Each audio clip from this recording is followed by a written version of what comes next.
और श्री नाभादास जी महाराज दर्शन करा रहे थे। भगवान के 24 अवतार भगवान इस धराधाम पर आए। आने के बहुत कारण होते। समय समय पर भगवान को श्राप भी मिल जाते, क्योंकि जो कथा चल रही थी समुद्र मंथन, भगवान ने कमंड कश्यप कछुए का अवतार धारण किया, कमंड भगवान का अवतार रहा। तो भगवान समय समय पर ऐसी लीलाएं करते हैं देवताओं के कष्टों को हरने के लिए कि बाह्य दृष्टि से तो हमें वह छल नजर आता है, परंतु भगवान सबका हित चाहते, सबके कष्ट दूर हो और इस पृथ्वी पर मानव सुखी रहे। इस हेतु भगवान विभिन्न प्रकार की लीलाओं को करते। भगवान के 24 अवतार मुख्य कहे गए। हरि अवतार अनंत हैं, तथापि मुख्य 24। जो कोई गावे प्रेम से, उसे देव नवामे शीश। भगवान के 24 अवतारों को जो केवल अवतार का नाम, उस नाम का केवल प्रातःकाल या संध्या के समय उच्चारण करता है, केवल उस अवतार का 24 अवतार। तब संत जन श्री नाभादास जी महाराज कहते हैं कि उसके दिनचर्या के जो पाप है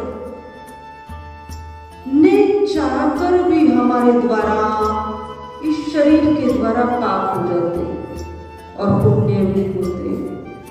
तो वो समस्त पाप दिनचर्या के नष्ट हो जाते हैं केवल 24 अवतारों के भगवान के नाम का उच्चारण करने मात्र और भक्ति प्रबल होते। तो किस प्रकार कहा है नाभादास जी महाराज ने कि जय जय मीन बरहा कुमठ, नर हरि बलि बामन, परशुराम रघुवीर कृष्ण, कीर्ति जग पावन। बुद्ध कलि व्यास प्रभु, हरिहंस मनमंतर, जगन ऋषभ है ग्रीव ऋषि, ध्रुव वरदेन धनवंतर। बद्रीपति दत्त कपिल देव, शनकादिक करुणाकरो, 24 रूप लीला रुचिर, अग्रदास उर पद धरो। केवल इतने से शब्दों श्री नाभादास जी महाराज ने केवल इतने से शब्दों में भगवान के 24 अवतारों को कहा और कहा है कि इस मृत्यु लोक में जो प्राणी इन नामों का उच्चारण प्रातः काल में या संध्या के समय करेगा। हम सब सुनते कि प्रातः काल अपने इष्ट की, हम सबके अलग अलग इष्ट, कोई राम उपासक है, कोई कृष्ण उपासक। भगवान के वे रूप अलग है, भगवान को एक ही। यहाँ तक भी आया है कि जो बुद्ध अवतार है ना, हम सोचते हैं तो बुद्ध तो बौद्ध धर्म अलग है और हमारा सनातन धर्म अलग है, पर बौद्ध धर्म भी भगवान श्री हरि नारायण का एक अवतार। बौद्ध धर्म हमारे सनातन से अलग नहीं। बौद्ध धर्म की चर्चा श्री नाभादास जी महाराज ने भी की। हम अपने इष्ट का यदि प्रातः काल उठकर नाम का उच्चारण करते हैं और सशस्त्र नाम सभी देवता के, प्रातः काल बिस्तर पर में केवल नयन खुले हैं और अपने अपने हाथों को देखकर यदि समस्त देवताओं को हम प्रणाम करते हैं और अपने इष्ट के नामों का उच्चारण करते हैं, 5 नाम भी यदि हम अपने इष्ट के बोलते, भगवान के सशस्त्र नाम है तो 5 तो हम सबको याद होंगे ना। भगवान राम के भी 5 नाम याद अवश्य होंगे, लीला भगवान ने की और भगवान विष्णु जी के तो बहुत नाम। तो यदि 5 नाम भी हम अपने स्वर से इस ब्रह्मांड में इसको साक्षी मानकर उसको उच्चारण करते हैं, बाहर जोड़ते हैं, केवल नेत्र खुले हैं, हाथों के दर्शन किए हैं और 5 बार अपने इष्ट का नाम लिया है, तो ऐसा शास्त्रों में कहा है कि दिनचर्या ही उसकी भक्ति में रहेगी। प्रारंभ उसका भक्ति में हो गया। स्नान को वहां महत्व नहीं दिया, वहां किसको दिया है? क्योंकि शयन को भी एक मृत्यु अवस्था माना शास्त्रों में। जो शयन हम करते हैं तो नित्य प्रति हमारी मृत्यु हो जाती है, अर्थात ऐसा माना गया है कि सूक्ष्म शरीर का हमें आभास नहीं होता, या ऐसा भी है कि वो हमसे अलग हो जाता, वो भ्रमण करता। कई शास्त्रों में आया है। तो कहने का भाव शास्त्रों ने छोटे शब्दों में कहा है कि शयन भी एक मृत्यु है। तो हम मृत्यु के पश्चात हमारा क्या हो रहा है? जब नेत्र खुले हैं तो जन्म हो रहा है। तो उस जन्म पर हम यदि अपने इष्ट को उच्चारण नामों का करते हैं, अपने इष्ट का ध्यान करते हैं, समस्त देवताओं को प्रणाम करते हैं, अपने भाग्य को प्रणाम करते हैं, तो प्रारब्ध के पाप नष्ट हो जाते हैं और भक्ति बढ़ने लगती है। हमारे पूरा दिन की दिनचर्या सुंदर बन जाती है। तो देखो कितना सरल, कितना समय लगता है, कितना समय लगता है, 5 मिनट भी नहीं लगते और दिनचर्या वहीं से हमारी प्रारंभ हो जाती है। तो हम सब करें। नाभादा जी महाराज कहते हैं भगवान के नाम का उच्चारण करने मात्र से दिनचर्या के पाप नष्ट हो जाते हैं और भक्ति प्रबल हो जाती है। ऐसा संत नाभादा जी महाराज ने अपने ग्रंथ में लिखा और आप सब अनुभव भी कर सकते हो। आगे चर्चा जैसी चल रही थी, हम तीसरे अवतार पर आए थे। पहला अवतार भगवान ने मत्स्य के रूप में धारण किया, दूसरा अवतार वराह के रूप में धारण किया और तीसरा अवतार भगवान का कमठ कश्यप अवतार रहा, जो कथा चल रही थी। भगवान की कृपा से देवताओं को अमृत की प्राप्ति हुई और दैत्यों को रत्न में मिले, परंतु कुछ ऐसा शास्त्रों में नियम भी और सामाजिक दृष्टि से देखा भी जाता कि शक्ति उसी के पास होनी चाहिए जो शक्ति का अधिकारी है। अब गन है, पुलिस वाले रखते हैं ना गन, अब उनको पता है इसका इस्तेमाल कहाँ करना है। यदि वह गन किसी बच्चे के हाथ में दे दी जाए या किसी सामान्य व्यक्ति के हाथ में दे दी जाए तो क्या करेगा? क्रोध आएगा और समय समय पर उसको निकालेगा और हो सकता है चलाए भी।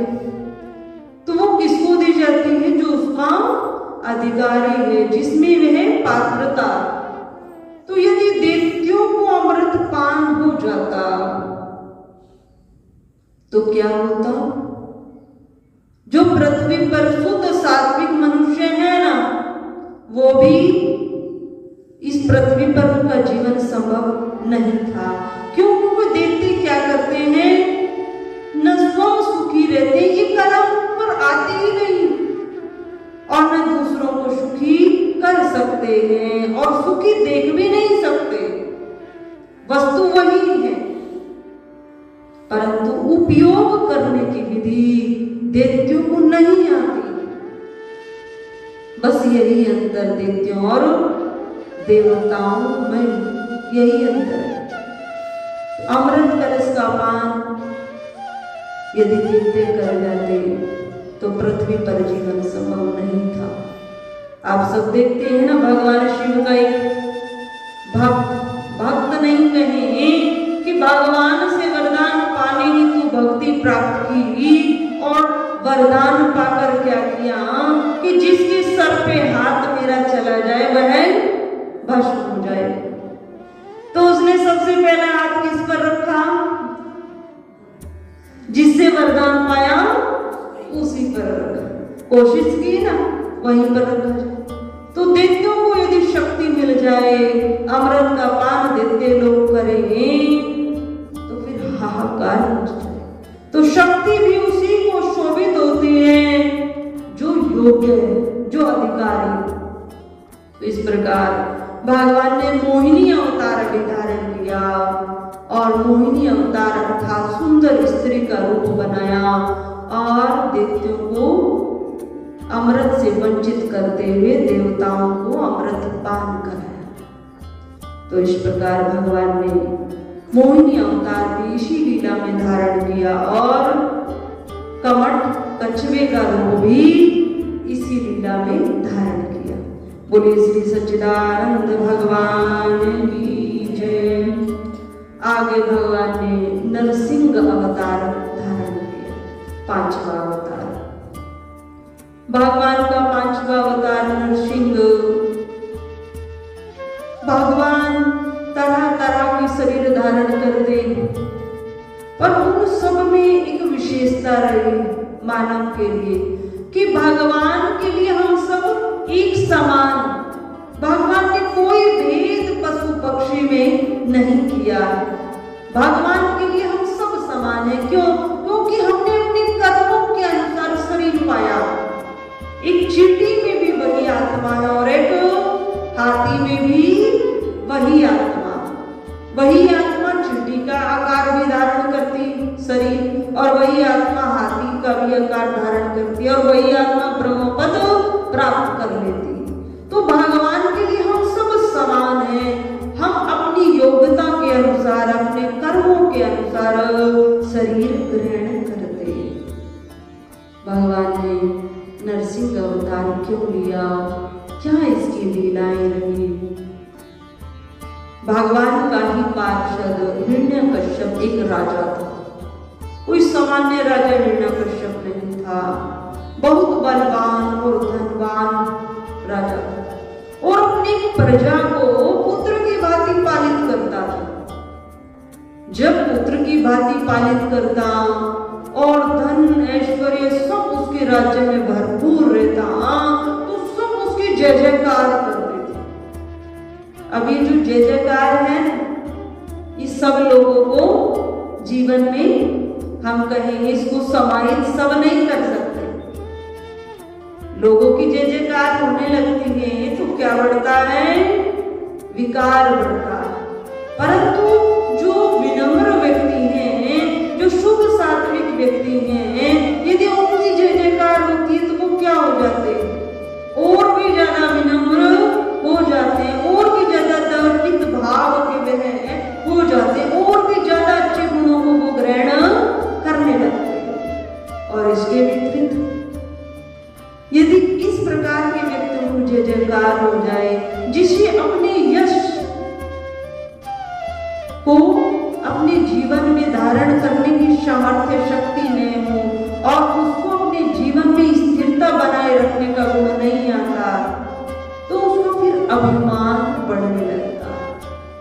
अब हिरण्यकश्यप का दिन प्रतिदिन अभिमान बढ़ने लगा और अभिमान बढ़ने लगा तो इतना अभिमान बढ़ गया कि मेरी जय जयकार होती है तो मेरे सामने उस परमात्मा श्री हरि नारायण की भी जय जयकार है।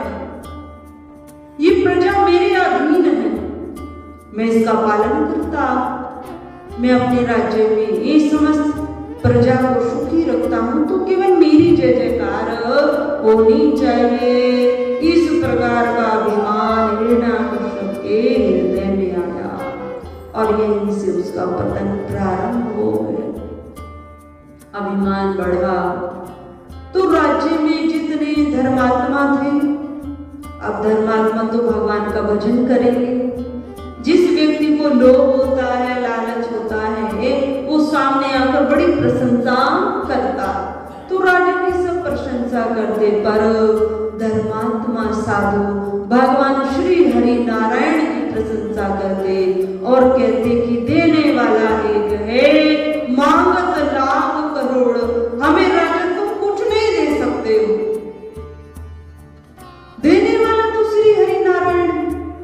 हम जो अन्न अपने घर में पाते हैं, वस्त्र पहनते हैं, हमारे घर में जो आज धन वैभव है वो किसी के दिए का नहीं। हाँ, पात्र कोई बन सकता, परंतु देता कौन है? हमारा अपना भाग्य है, हमारे अपने इष्ट हमें वह वस्तु प्रदान करते, हमें वो सुख प्रदान करते। तो साधु संत महात्माओं उसकी जय जयकार नहीं, वो तो परमात्मा ईश्वर श्री हरि नारायण की जय जयकार करते। अब जो उसकी बात न माने, धीरे धीरे वो साधु संत महात्माओं को कष्ट देने लगा। अपने सेनापतियों को कहता कि उनको कारागार में बंद करो और उन्हें दंडित करो, दंड दो, जिससे उनकी वाणी पर मेरा नाम आए, मेरी जय जयकार। इतना अभिमान बढ़ गया। धीरे धीरे समय पाया तो अब किसी से चर्चा हुई कि देखो भैया, तुम तो मानव हो, पृथ्वी लोक पर आए हो हिरण्यकश्यप, तुम्हारी मृत्यु निश्चित होगी। तुम आज इतने बलिष्ठ राजा हो तो कल तुम्हारा ये बल भी खत्म होगा और तुम इस मृत्यु लोक को प्राप्त होगी, मृत्यु तुम्हें आएगी। अब ये बात उसके मस्तिष्क में बैठी और बैठी कि भगवान में और मुझ में यदि कोई अंतर तो वो बस यही है कि भगवान तो अजर है, अविनाशी है, सच्चिदानंद स्वरूप है, उनका कभी अभाव नहीं होता। तो मैं भी अमरता का वरदान प्राप्त करूं, बस यही अंतर है, फिर मैं भी बना रहूंगा और श्री हरि नारायण विष्णु भी रहे। तो मैं भी अमरता का वरदान प्राप्त करूं, जिससे मैं इस पृथ्वी पर बना रहूं और मेरी जय जयकार होती रहे।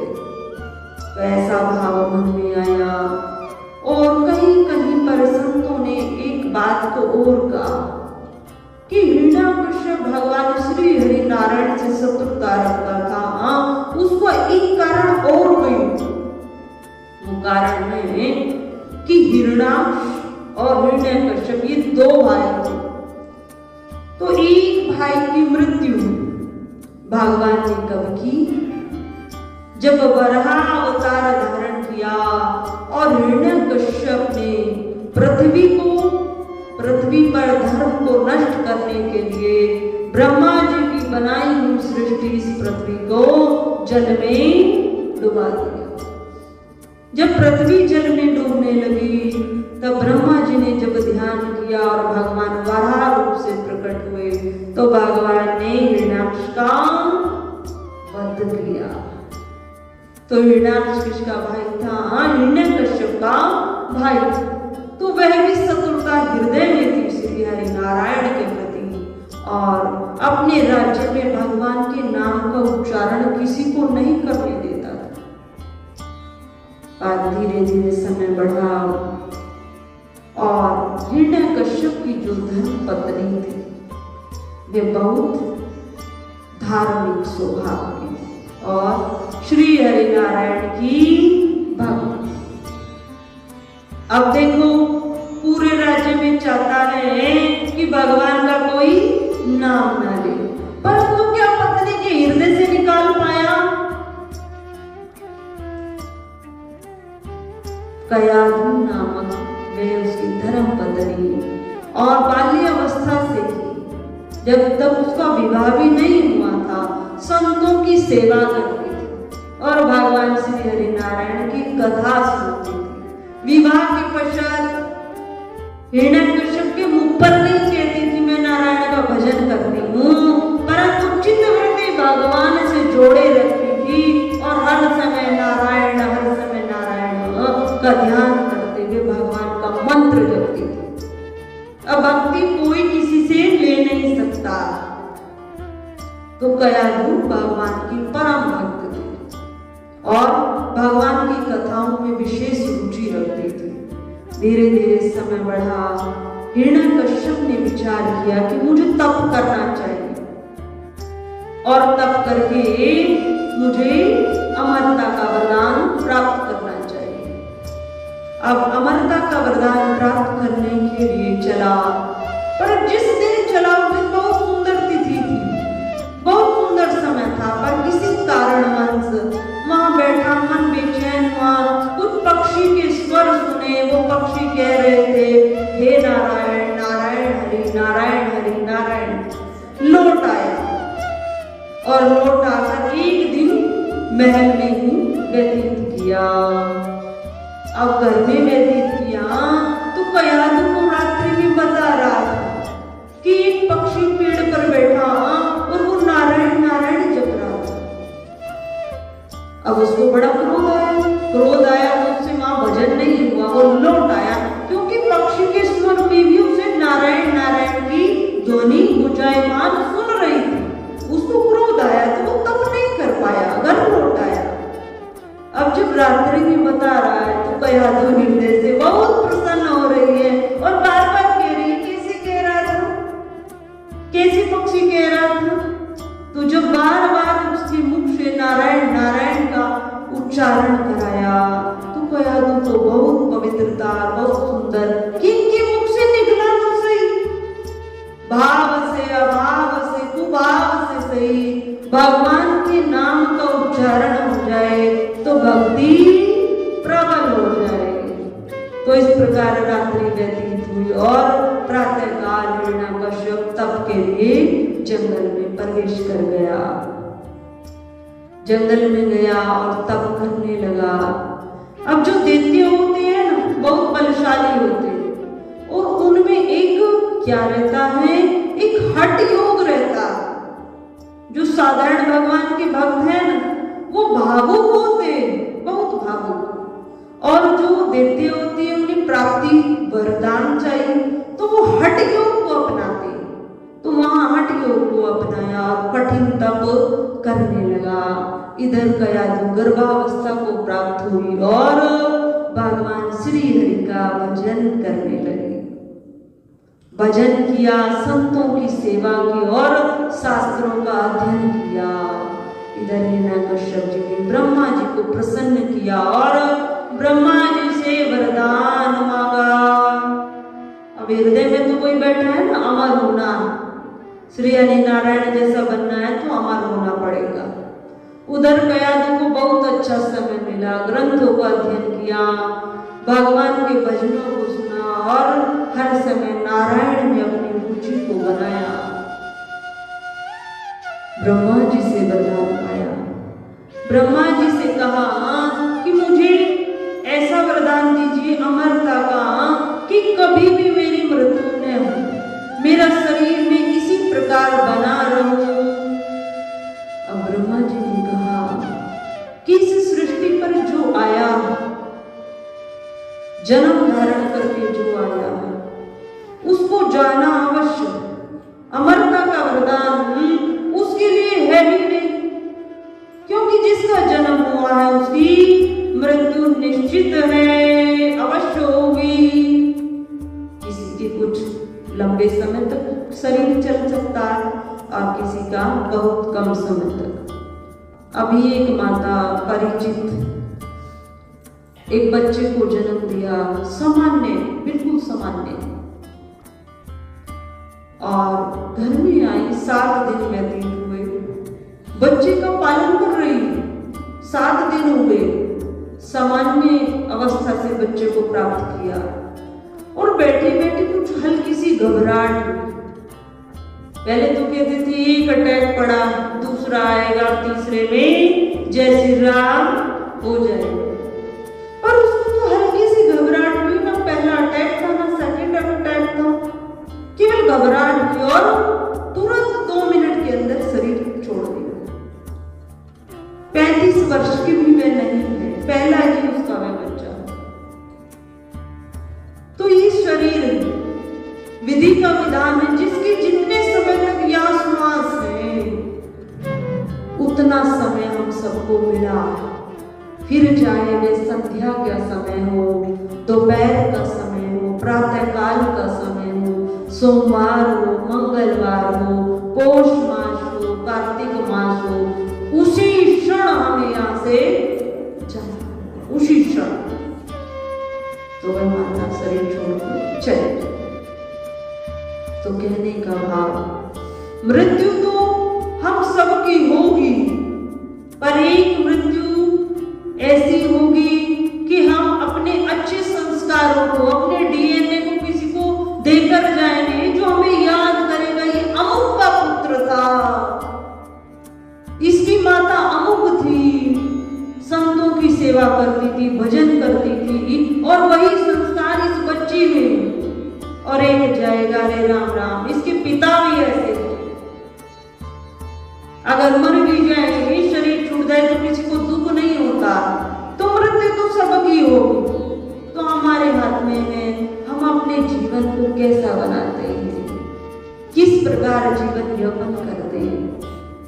अमरता का वरदान प्राप्त करना चाहा, ब्रह्मा जी ने मना किया कि मैंने तो सृष्टि बनाई, ये नियम मेरे ही हैं और मैं नियमों को तोड़ नहीं सकता। जिसको जन्म मैंने दिया है उसकी मृत्यु अवश्य होगी। अब विचार करने लगा, क्या वरदान था। अब विचार किया और कहा, ब्रह्मा जी से ऐसी ऐसी वरदान ले लेता हूं जिससे मेरी मृत्यु न हो।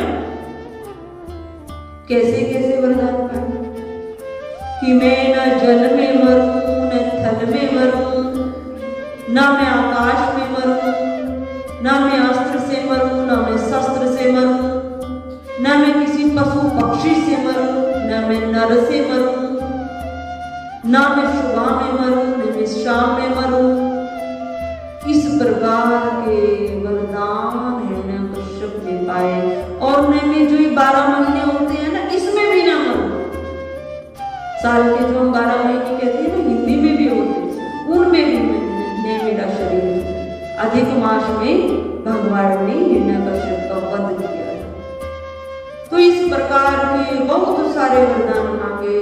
ब्रह्मा जी ने कहा तथास्तु, क्योंकि ब्रह्मा जी की भक्ति बहुत कम होती है पृथ्वी पर, ब्रह्मा जी की भक्ति बहुत कम होती है। और जो भगवान ब्रह्मा जी का भजन करता है, भगवान अति शीघ्र प्रसन्न हो जाते हैं और उसको वरदान दे देते हैं। तो इस प्रकार भगवान ब्रह्मा जी ने वरदान दिया। अब हिरण्यकश्यप बहुत प्रसन्न हुआ कि मैंने तो एक दृष्टि से अमरता का ही वरदान पा लिया। अपने राज्य में लौटकर आया और लौटकर आया तो पुत्र का जन्म हो चुका था और पुत्र भगवान श्री हरि नारायण का भजन करता था। बड़ा प्रसन्न हुआ, पुत्र को अपनी गोदी में बिठाया और गोदी में बिठाकर प्रेम से पूछने लगा, तुम्हें सबसे इस संसार में सबसे प्रिय वस्तु कौन सी है तुम्हारी, तुम किसको चाहते हो।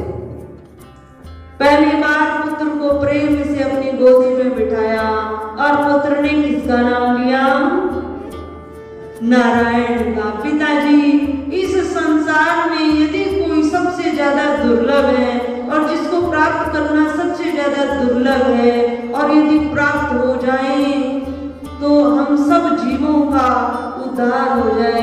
पिताजी, मुझे नारायण बहुत पसंद है।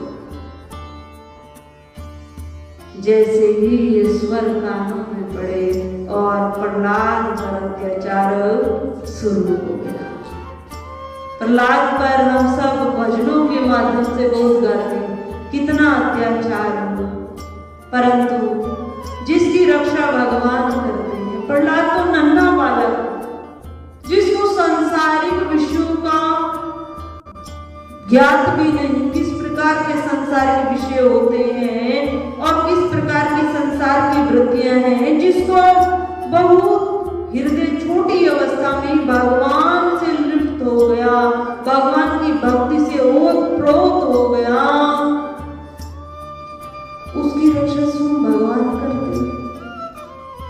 जागो राखे साया मार सके को, बालना बाका कर सके जो जग गए। भक्त प्रहलाद पर अनेक कष्ट आने लगे। कई बार पिता ने सोचा, माता को तो बहुत ममता, अपने सैनिकों को आज्ञा दी और बालक को लिया महलों से और सैनिकों को कह दिया कि इसको अमुक जगह पर छोड़कर बस आना और ज्ञात नहीं होना चाहिए। माता को भी कयाधु को भी कि मैंने प्रहलाद को साथ में लेकर अमुक स्थान पर छोड़ दिया। अब प्रहलाद को साथ में लेकर आए हैं और एक ऐसी जगह पर छोड़ा है जो बहुत विषैले सर्प, बहुत विषैले सर्प। अब प्रहलाद नन्हा सा बालक है, हिरण्यकश्यप सोच रहा है कि प्रहलाद कहाँ जाएगा और कोई एक विषैला सर्प भी यदि उसको स्पर्श कर जाएगा तो इसकी मृत्यु हो जाएगी। और सैनिकों को वही बिठाया कुछ दूरी पर कि जब ये मृत्यु को हो जाए तो इसके शरीर को देख लेना, मृत्यु को प्राप्त हुआ है या नहीं। अब वहां पर प्रहलाद भक्त को बिठाया, प्रहलाद वहां पर आया, देखता है सर्प है, परंतु देखकर खुश हो गया। ये तो श्री हरिनारायण भगवान क्षीर सागर में शयन करते हैं, तो भगवान का आसन ही नागों का है, ये तो मेरे श्री हरिनारायण की सेवा में रहते। इस प्रकार का भाव आया और वहां पर नारायण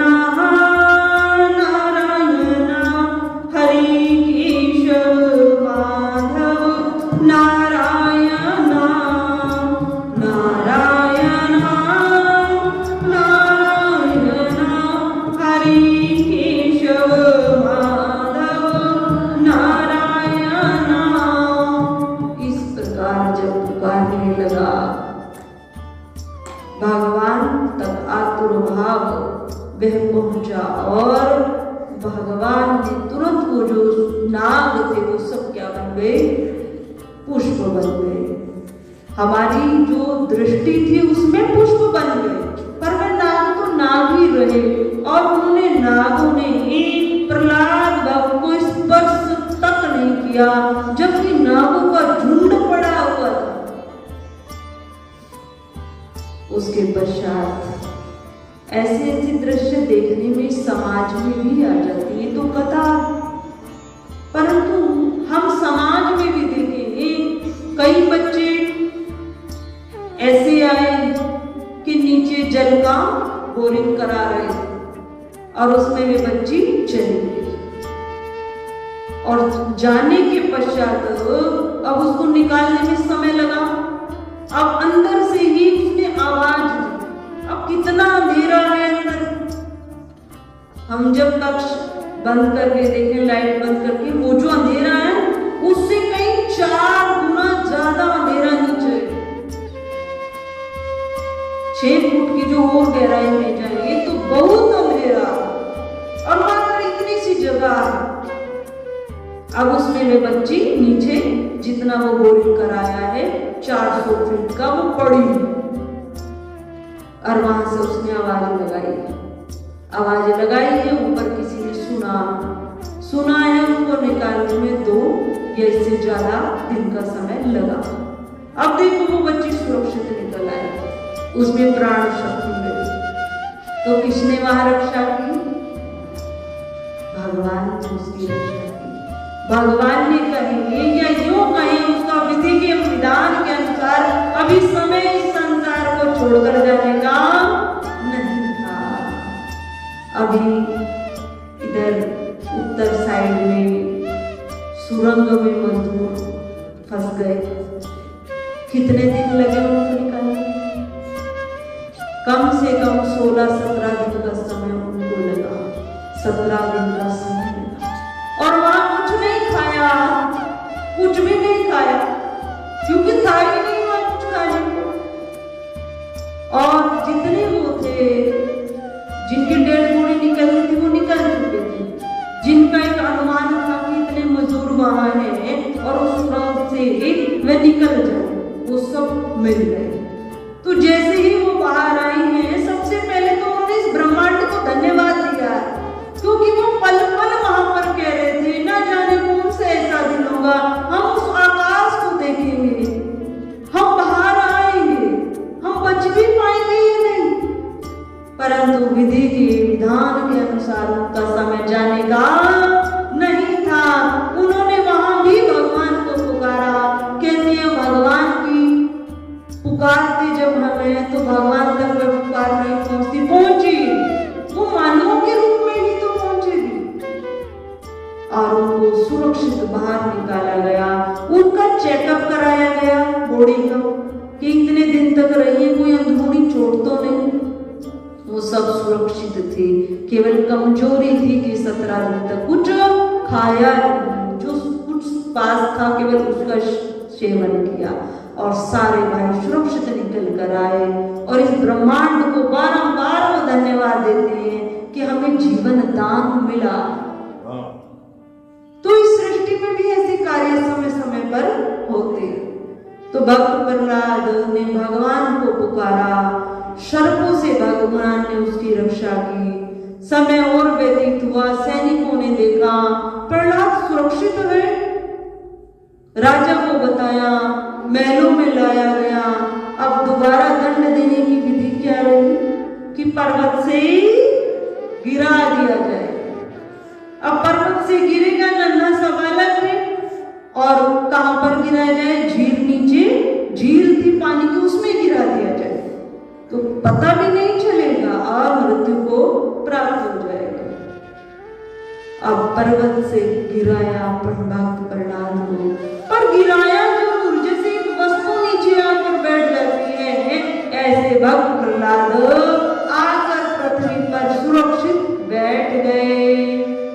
और जिस समय गिराया था उस समय भी भगवान का भजन करने लगे, नारायण हे नारायण हे नारायण हे नारायण। भजन किया और सुरक्षित स्थान पर बैठे। देखा राजा ने सैनिकों को भेजकर, इसको कष्ट नहीं हुआ, ये मृत्यु को प्राप्त नहीं हुआ। सैनिक भी इस चीज से देखकर भक्त प्रहलाद को आश्चर्य करते थे कि यदि हम अपने सैनिक को इस प्रकार का दंड देंगे तो मृत्यु को प्राप्त हो जाएगा, परंतु भक्त इस प्रहलाद का नन्हे से बच्चे का एक बाल भी मौका नहीं होता। अब क्या किया पिता ने? अब देखता हूं इसकी रक्षा कौन करता। अब इसको जलती हुई अग्नि में बैठाता हूं, देखता हूं जलता कैसा नहीं। गिराने से कुछ नहीं हुआ, सर्पों ने नहीं डसा। तो अब उसको, जो हिरण्यकश्यप की एक बहन थी, बहन ने वरदान पाया था कि अग्नि मुझे स्पर्श न कर सके, अग्नि से मैं सुरक्षित रहूं। और भगवान ब्रह्मा जी ने उसको ये वरदान दिया था। परंतु वरदानों की भी सार्थकता कब थी? जब वे उसको उचित कार्य में प्रयोग करती। आज किसी को मारने के लिए, भगवान के भक्त को मारने के लिए होलिका ने उस वरदान का दुरुपयोग किया। जलती हुई अग्नि में बैठी कि अग्नि मुझे स्पर्श नहीं कर सकती, वरदान मुझे प्राप्त है। पर इस प्रहलाद को वरदान प्राप्त नहीं, ये तो जलकर भस्म हो जाएगा, मैं अग्नि में इसको लेकर बैठा। अब जैसे ही अग्नि में लेकर बैठी तो भक्त प्रहलाद की रक्षा हो गई और होलिका जल गई। अर्थात जो दूसरों को कष्ट पहुंचाना चाहता है, दूसरों को कष्ट देना चाहता है, भगवान कहता है जिसको तुम कष्ट देना चाहते हो उसकी तो रक्षा नहीं करूंगा, परंतु तुम कष्ट दे रहे हो तो तुम्हें स्वयं तुम्हारे जीवन में अपार कष्ट होगा। तुम जिसके लिए गलत कर रहे हो तुम उस गलत कार्य में स्वयं भी लिप्त हो जाओगे और जीवन में अपार कष्ट तुम्हें होगा। हम दूसरों के लिए खाई खोदे, हम सोचे हम बच जाएंगे तो हम ही गिरते, वह बच जाएगा जिसके लिए किया। ये क्षणिक दुख भी आ जाए फिर भी उसकी रक्षा हो जाएगी। क्यों? क्योंकि हम सब अपने भाग्य का पा रहे हैं। प्रभु ने जो हमें कष्ट हमारे कर्मों के अनुसार हमें मिलने हैं सो मिलेंगे। यदि कोई भाई उसमें इंटरफेयर करता है, उसके सोचता है सुख कम हो जाए, मैं दुखों को बढ़ा दूं, तो तुम तो भगवान की बराबरी कर रहे हो। कष्ट भी उसके जीवन में उसकी भाग्य के अनुसार आएंगे और सुख भी उसके जीवन में उसके भाग्य के अनुसार आएगा। तो हम सोचिए उसके कष्ट के हेतु बन जाए। अपार उसको कष्ट दे तो भगवान की बराबरी कर रहे हो ना।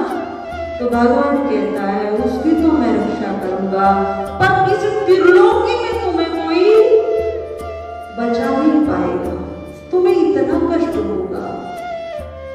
इस प्रकार होलिका स्वयं चल गई और भक्त प्रहलाद सुरक्षित रहे। जब देखा हिरण्यकश्यप ने ये बालक मृत्यु को प्राप्त नहीं होता, अपार कष्ट हमने इसको दिया, और जो सैनिक थे वो भी मन में इस भाव को लाने लगे कि बच्चा चमत्कारिक। अब राजा के तो सामने जय जयकार करते, पर पीछे से उस बालक को नमस्कार करते थे कि बालक को चमत्कारिक शक्ति, पर राजा के सामने उसको दंड देते थे, राजा के सामने उसको प्रताड़ित करते थे। समय बढ़ा, अत्यंत क्रोध हिरण्यकश्यप को आया कि देखता हूं इसको इतने कष्ट दी तब इसकी मृत्यु नहीं, अब इसकी मृत्यु अवश्य आएगी। और जैसे ही उस गदा को उठाया और हिरण्यकश्यप चला जब प्रहलाद को मारने के लिए, तो पहले कहने लगा तेरी मृत्यु से पहले तेरे भगवान को मारता हूं। अब बता प्रहलाद, तेरा भगवान कहाँ रहता है, कहाँ है तेरा भगवान? मैं पहले उसके पास ही जाकर उसे ही मारता हूँ। हाथ में गदा को लिया और इस प्रकार के शब्दों को बोला। तब हिरण्यकश्यप के इन शब्दों को सुनकर भक्त प्रहलाद ने कहा, पिताजी मेरे भगवान तो सर्वत्र व्यापक, मेरे हरि नारायण सर्वत्र व्यापक, वो तो प्रत्येक कण कण में है पिताजी। अब जैसे ही ये शब्दों को सुना तो पिताजी ने कहा जब कण कण में है तो क्या इसमें भी है, इस खंबे में भी है? हाँ पिताजी, मेरे वह परम पिता परमात्मा नारायण इस खंबे में भी। अब जैसे ही इन शब्दों को भगवान ने सुना तो भगवान ने अपने भक्त की वाणी को सार्थक कर दिया और हिरण्यकश्यप ने अत्यंत क्रोध में होकर उस गदा को उस खंबे पर स्तंभ पर मारा। तो वहीं से भगवान श्री हरि नारायण नरसिंह के रूप में प्रकट हो गए। बोलिए श्री नरसिंह भगवान की जय। अब नरसिंह भगवान रूप के साथ नरसिंह भगवान उनका रूप देखा हिरण्यकश्यप ने, तो हिरण्यकश्यप को लगा हृदय में ना तो ये सिंह है और ना ये नर है, ना तो पूरी तरीके से सिंह है और ना ये नर है। इस प्रकार का जब देखा तो अपनी मृत्यु निकट दिखाई दी और हिरण्यकश्यप को भगवान नरसिंह भगवान ने पकड़ा और काम पर लेकर आए। महल की जो द्वार था, न घर था न महल था न बाहर था, दहलीज पर उसको लेके आए और अपनी पैरों पर उसको रखा और अपने हाथों से, क्योंकि कहा था उसने न अस्त्र से मरो न शस्त्र से मरो, न अंदर मरो न बाहर मरो, न आकाश में मरो न पृथ्वी पर मरो। भगवान ने हिरण्यकश्यप का रूप धारण कर हिरण्यकश्यप को अपनी पांव पर लिया और नरसिंह का रूप धारण कर कहा, याद कर हिरण्यकश्यप तू कहां पर। अब उसने चारों ओर देखा, क्योंकि हम सब सोचते हैं ये हमारी जो बुद्धि है हम बहुत इंटेलिजेंट हैं, बहुत इंटेलिजेंट, पर हम नहीं जानते कि हमको जिसने बनाया है वे सुपर पावर एक और है। हम सबको जो एक छोटी छोटी बुद्धि दी है ना, किसी में थोड़ा विवेक ज्यादा है और किसी में थोड़ा कम, पर इन सबसे भी ऊपर एक सुपर पावर है जिसने हम सबको बनाया। तो भगवान ने कहा है मैंने ही तुझे बनाया था, तुमने क्या सोचा था कि मैं अमरता का वरदान प्राप्त करूं? इस संसार में जो आया है उसको जाना अवश्य है। देख तो मेरे सारे वरदानों की सार्थकता सिद्ध हो गई।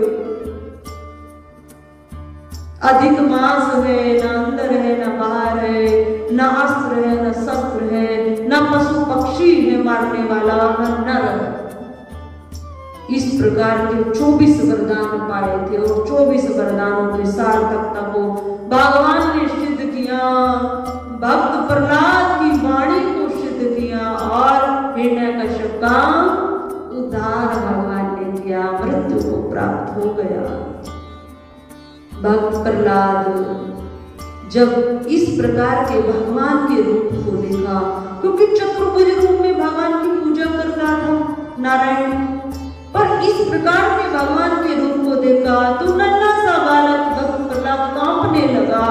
रूप को देखकर इतना भयंकर रूप तो कांपने लगा, पर जैसे ही भगवान समीप आए और भक्त प्रहलाद का स्पर्श किया तो स्नेह भर गया।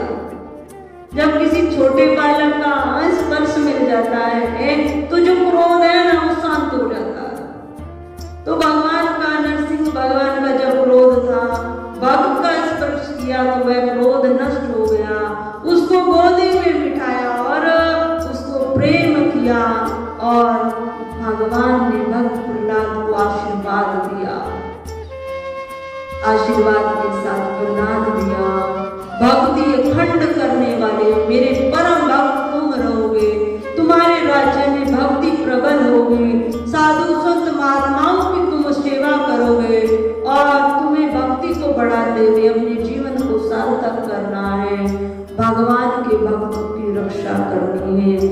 इस प्रकार की आज्ञा देते हुए भगवान अंतर्ध्यान हो गए। तो यही भगवान का हिरण्यकश्यप अवतार कहलाया, छठा अवतार भगवान, चौथा अवतार भगवान का नरसिंह। नावादा जी कहते हैं आगे भगवान ने समय पाया, समय पाकर पांचवा अवतार वामन भगवान का धारण किया। भगवान समय समय पर पृथ्वी पर आते हैं दुष्टों का संहार करने के लिए, भक्ति को बढ़ाने के लिए। गोस्वामी जी ने भी अपनी वाणी से इसको कहा है कि भगवान क्यों आते हैं, कोई कहे भगवान को आने की आवश्यकता क्या है, भगवान तो अपने पार्षद या अपने सेनापति या मंत्रियों को भेजे तो भगवान आते, परंतु भगवान आते हैं भक्तों की रक्षा के लिए। भगवान ये मानते ही नहीं कि जीव मेरा पुत्र नहीं, भगवान हमें अपने पुत्र के समान मानते हैं। जैसे एक पुत्र अपने पिता अपने पुत्र की रक्षा करता, तो नहीं चाहता मेरे पुत्र पर कोई संकट आए, किसी प्रकार का कोई कष्ट आए। अगर कष्ट आएगी तो मैं स्वयं उसको दूर करूं। हमारे भाग्य के अनुसार जो मिल रहा है सो तो आएगा, पर अकालिक आ जाए तो मैं स्वयं उसको दूर करूं।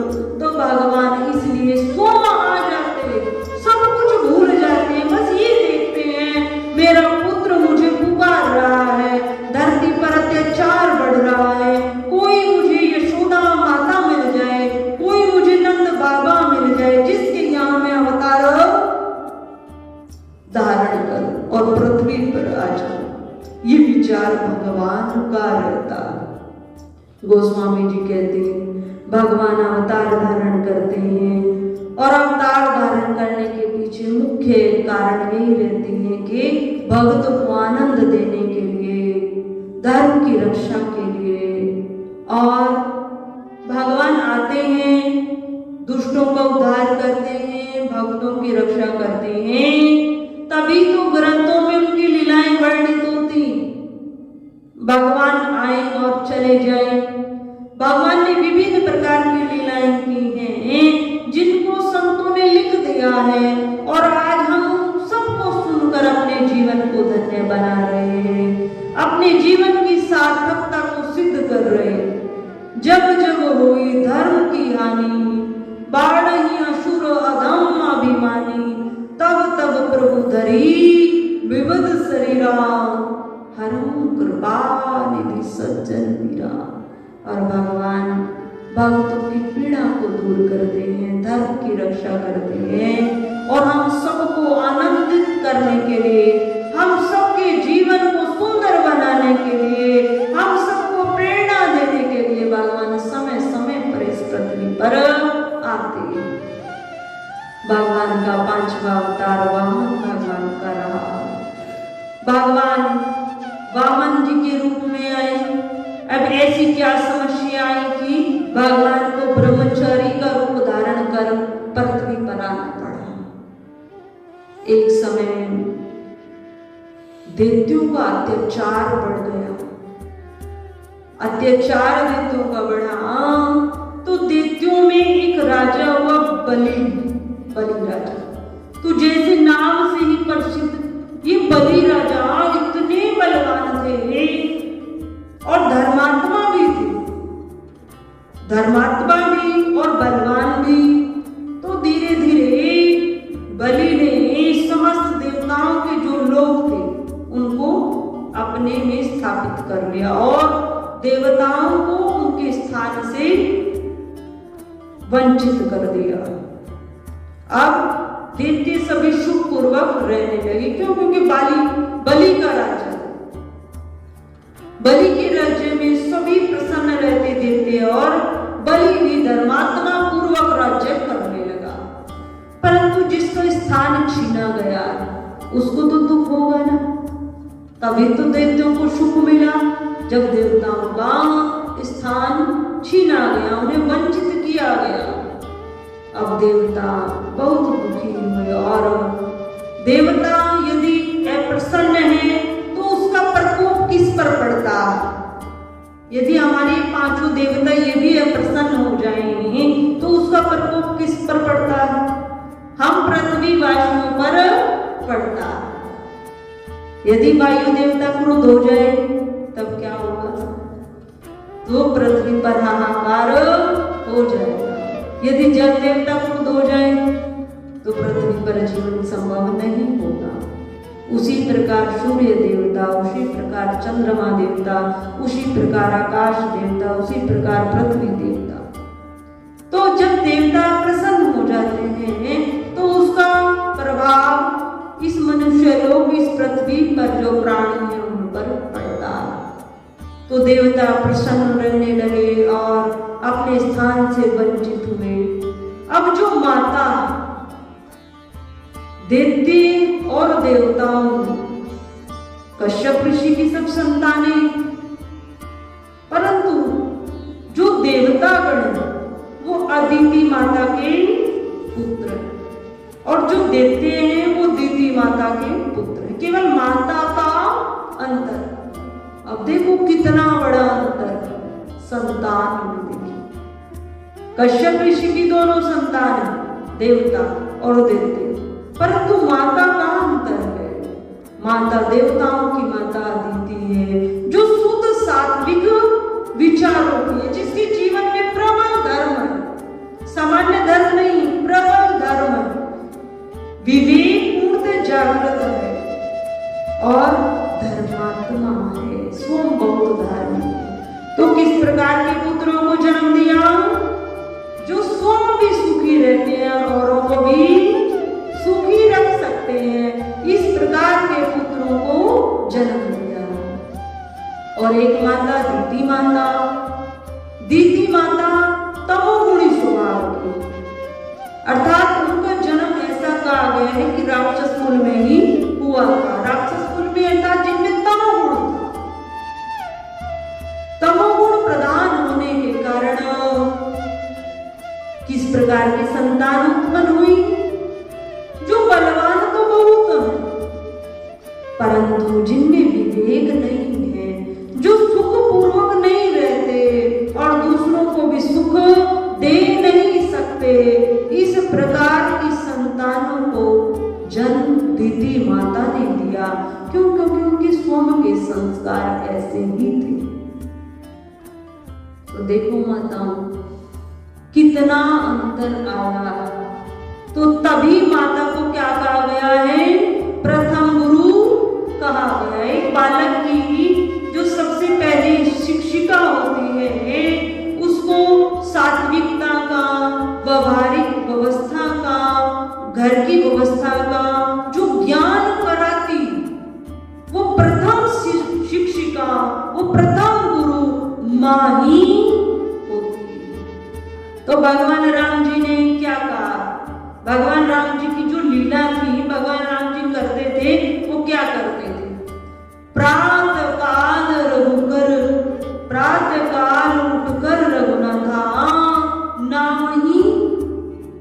माता पिता गुरु माता। तो सबसे पहले किसको प्रणाम करते थे? माता को प्रणाम करते थे। आदि गुरु शंकराचार्य ने भी कहा कि सबसे बड़ी यदि कोई गुरु संसार में है हम सबका, तो वो हमारी माता है। आप सब अपने आप पर लेकर आ जाओ। आप यहाँ जितने बैठे, आप सबकी माता बहुत संस्कारी रही होगी, बहुत संस्कारी। उनके जीवन में अवश्य धर्म होगा, वो धर्म को मानने वाली होंगी। वही संस्कार आप सबको यहाँ लेकर आया है और लेकर आया है। आप इतने समय तक बैठे हैं, ये संस्कार भी माता का है। आपको ये कथा व्यासपीठ की रुचिकर लग रही है, आपके स्वभाव से मैच हो रही है, आपका हृदय इसमें प्रसन्नता का अनुभव कर रहा है, ये संस्कार भी माता का है, आपकी माता। तो माता चाहे अपने पुत्र को एक साधु बना दे, माता चाहे अपने पुत्र को विद्वान देशभक्त बना दे, और माता चाहे अपने पुत्र को एक शैतान बना दे, ये माता के ऊपर निर्भर है।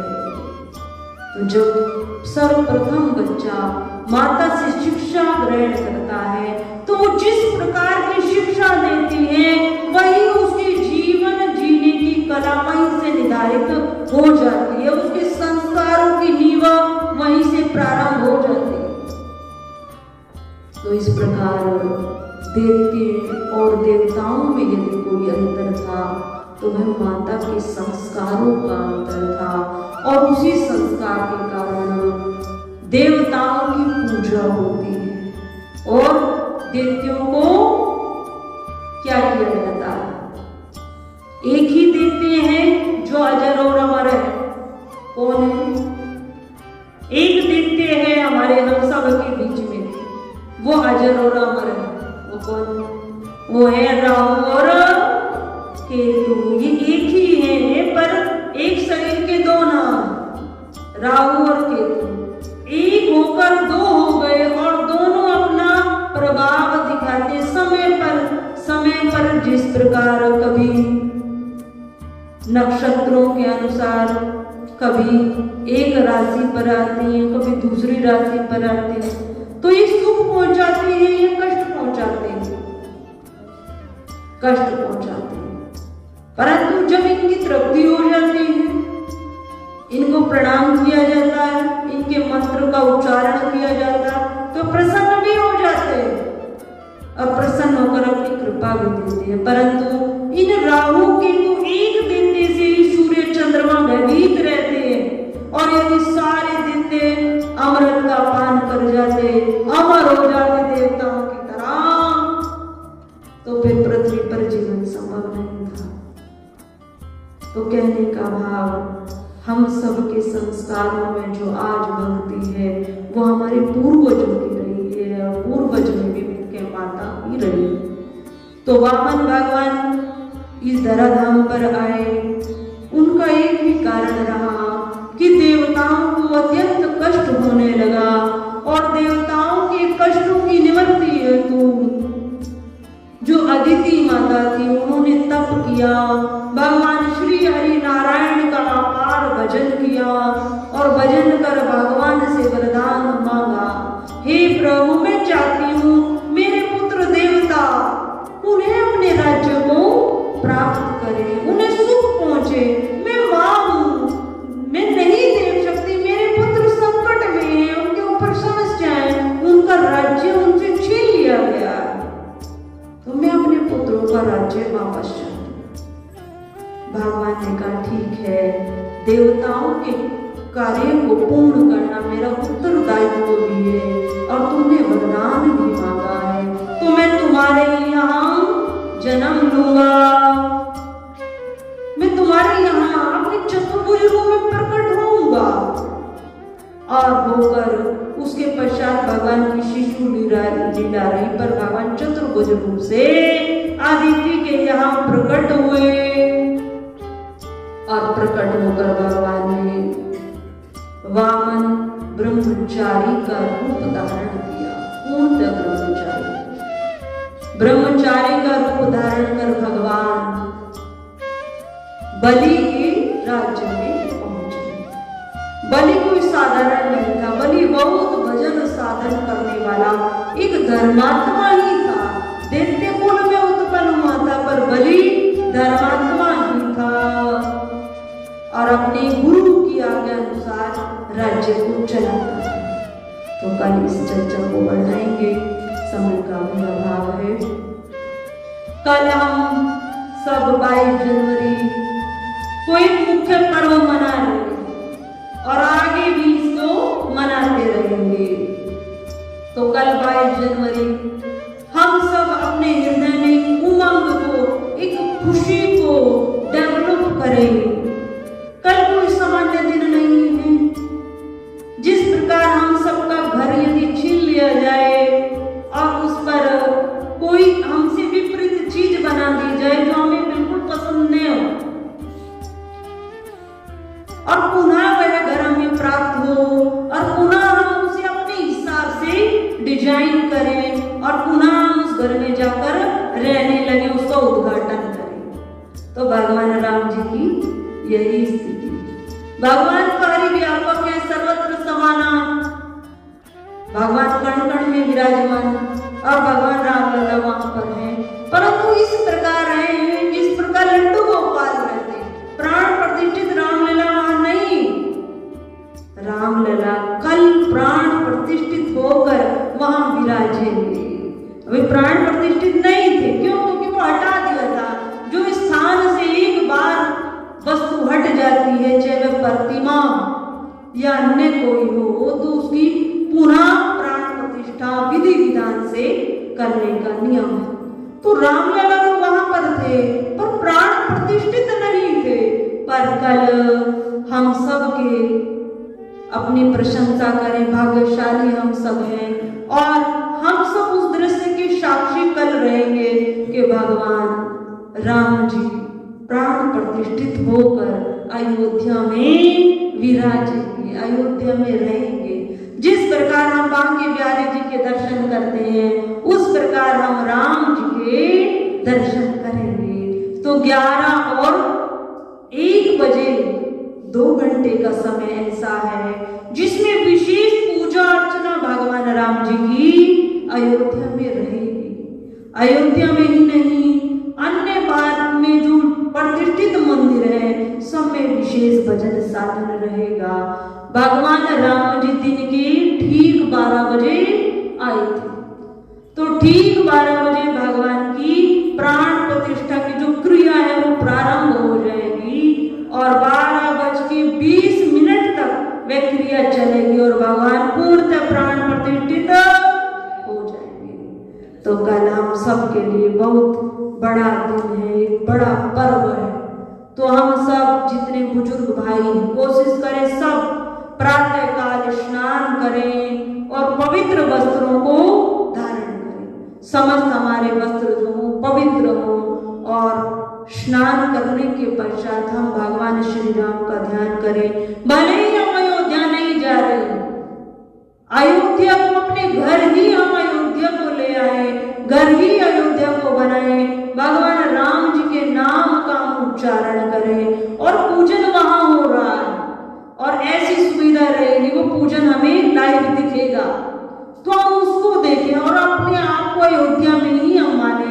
क्योंकि अयोध्या क्षेत्र में तो अंदर जाने का सामान्य व्यक्ति का प्रवेश ही नहीं है, तो हम अयोध्या में ही हैं ऐसा समझते हुए उस दृश्य को देखें और भगवान राम में अपनी चित्त वृत्ति को जोड़ें, जिससे भगवान अयोध्या में ही नहीं हम सबके हृदय में विराजमान हो जाएं। परम पूज्य श्री साध्वी ब्रह्म ज्योति सरस्वती जी के प्रवचन प्राप्त करने हेतु दिव्य वाणी चैनल को सब्सक्राइब करें, वीडियो को शेयर करें और अपने परिजनों पर अवश्य भेजें।